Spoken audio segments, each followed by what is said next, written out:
I'm very supportive of the journey that many people go on to go from an idea and a concept through all the hard work to eventually delivering something of real value to people. But some people don't do that work. I'm going to change names and places and topics, but a number of years ago, I had the opportunity to interview two people who coincidentally and not through planning were actually speaking about the same topic. We're going to just pretend that it was authenticity. One called themselves the authenticity doctor, and the other was the authenticity whisperer. Unfortunately, I interviewed the whisperer first, and this woman came in with such a deep understanding of authenticity. She could name it and define it. She could explain what it looked like. She could explain what it looked like when someone was pretending but was not authentic.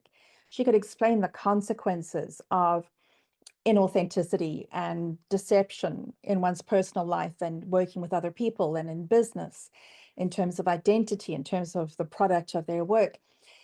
She could talk about the practical elements of developing authenticity, exploring it for yourself, unpacking it and allowing it to grow in your life. She had a number of different programs. She could coach on authenticity. You could do an online course, and she had some other ways to kind of engage with the work that she did so that people could experience that practically for themselves. Every time I asked a question, she had 4, 5, 6, 7 steps deeper to explore if we had the time to do so. And I was truly impressed and amazed at her work. I was inspired to create my own body of work that emulated hers in any way. Then the second person came on who was the authenticity doctor, and this person had not done the work. They had an idea and a concept. They knew that authenticity, or whatever it was a good buzzword. But this person just kept saying, you need to be authentic. You need to, be authentic. And we would talk around things, and I was trying to drag some kind of insight out of this person. And then they would come back with, there it is again, that word, authentic. And he wasn't. And we had nothing of depth to explore. Everything that he was talking about was just that little buzzword right at the top. There was no depth, there was no experience, there was nothing that he could really bring to the conversation. Why do I share that? Because if you are an aspiring professional speaker, then be professional and get to know your topic, dig deep, learn everything that you need to know.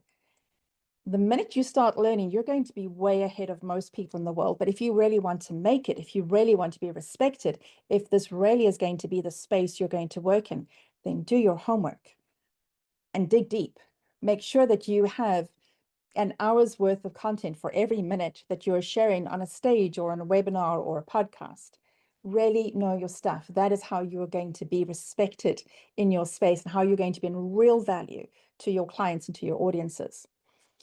And if you are somebody who is hiring speakers, then have a conversation around them and ask other people who know their work to determine whether that person really has the content, really has the value that you're looking for, or if they just have a really good marketing team.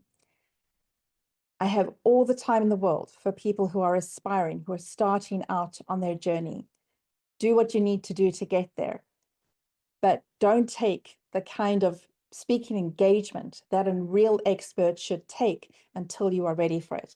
There's plenty of other opportunities for you to use to develop your craft, but to develop your topic so that you become the expert that deserves to be on stage, to be financially compensated, and to bring real value and transformational change to your clients, to your audiences.